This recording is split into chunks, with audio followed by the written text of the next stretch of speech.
So I'm originally from Iraq. And I remember the good old days. In 1989, when I first came to Canada, nobody knew where Iraq was. You know, I would meet random people and we would chit-chat, and every once in a while somebody would pop the question and ask me, "Hey, where are you from?" And I would say, "I'm from Iraq." And they would say, "Oh, where's that?" And I would explain to them it's a country in the Middle East, and if you studied history, maybe you've heard about Mesopotamia and the ancient empire of Babylon and the ancient cradle of civilization. And most people listen and say, "That's interesting." These days, I don't have to tell people where Iraq is. Most people know where Fallujah is. Even I didn't know where Fallujah was until recently. These days, my Canadian friends, like my friend Carrie, who's now in Italy, remembering her mom having a blast of a time on her vacation, people like that come up to me and say, "So, Ellen, are you Sunni or are you Shia?" And I think, man, if you're asking me that question, you know way too much about my country and you need to de-educate yourself. I remember the exact moment the transition from the good old days into the present brave days happened. I was a student at UBC in 1990. And I was living in UBC student residence, and I frequently had to work in the lab, finishing assignments, and I would have to walk back to the residence in the middle of the night. This was only a 20-minute walk, but I frequently felt scared walking by myself. So I bought myself a big, sturdy umbrella. One of those annoying umbrellas that are too big when you open them up. And I called my umbrella Saddam. I figured it was a good name considering what I bought the umbrella for, hitting somebody over the head with.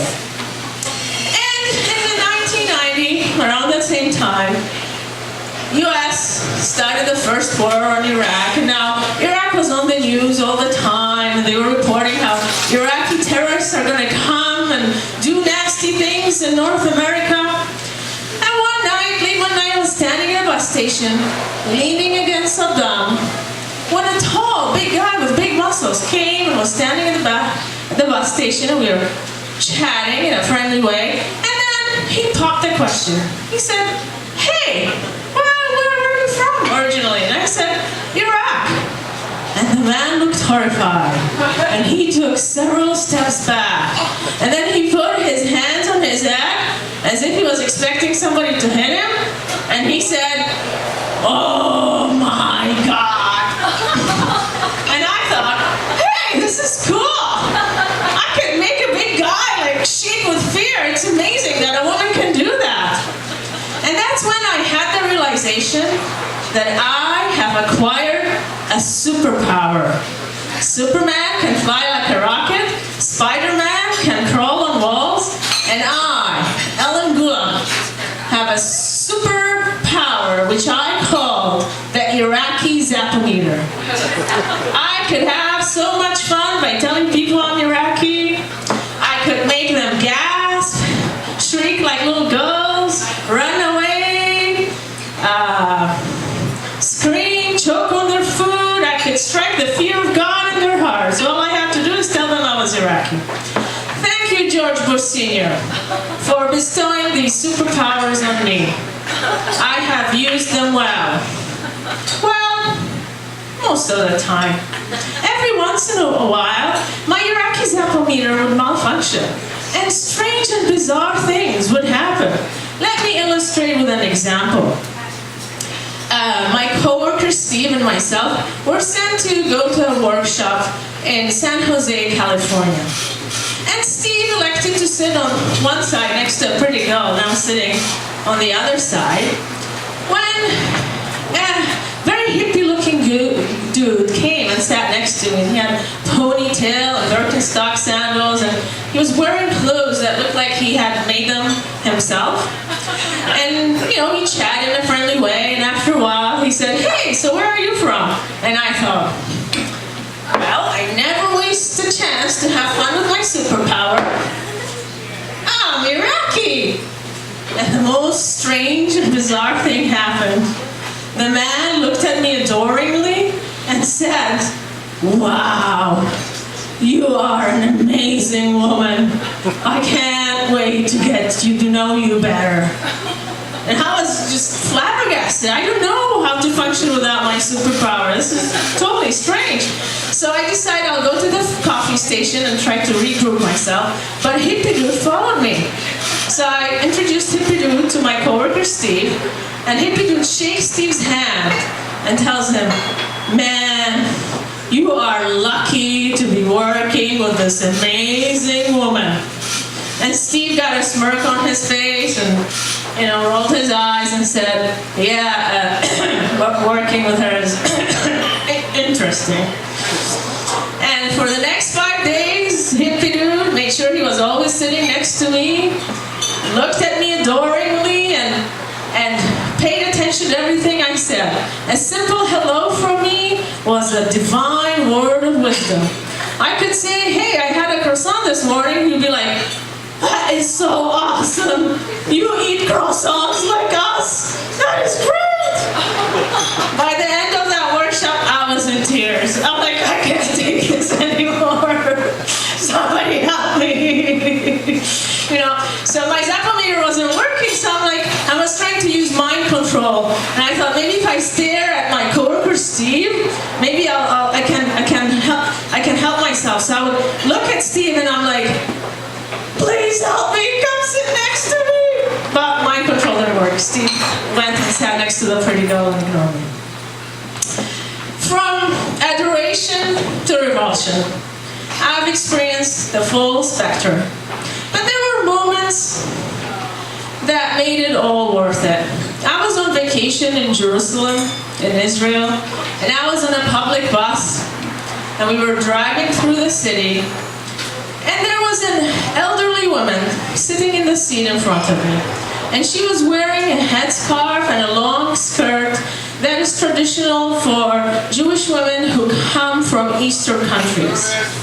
And I was speaking in Arabic with the person next to me, and the woman turned around and wished me a happy holiday. It was the day before Eid al-Adha, which is a Muslim holiday. And she wished me a happy holiday. And I looked at her and said, "Thank you." And then she looked at me and said, "Where are you from?" She probably assumed I was from one of the Palestinian villages that are in the area. And I said, "I'm from Iraq." And the woman's eyes widened, and she said with great intensity and passion, "I'm Iraqi too." She immigrated to Israel in the 50s. And she told me about her childhood in Iraq, and how she came to Israel, and how her children and grandchildren grew up here. And she told me how in her current country she was just spending the day, one day after the other, but in Iraq she felt truly alive. And then with tears in her eyes, she began to touch my hand and caress my face and touch my hair as if she couldn't believe that there was a real Iraqi in front of her. And as we were talking, an elderly man got up. He was walking with a cane, and he had a gray jacket, a striped shirt, and a headscarf that's traditional for Jewish men. And he walked over and he said, "I'm Iraqi too." And me and the elderly woman got up, and we all stared at each other. And then, spontaneously, we all hugged. We were standing there in the bus, being rocked side to side, and forward and backwards, as if we were a long-lost family. And I arrived at my bus station, got off, and I never saw them again.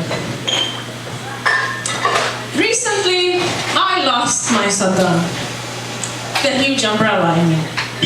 I left him in a bookstore on 4th Avenue. I do miss him sometimes. He's traveled with me all over the world and held the repository of my sense of security for far too long. Whomever found my umbrella, please don't return it. Keep it. He never protected protected me from bothersome people. Not even once. But he wasn't totally useless. I remember vividly walking in the rain underneath that umbrella next to my then husband. I was young, foolish, and madly in love, and I would hold his hand and look at him adoringly.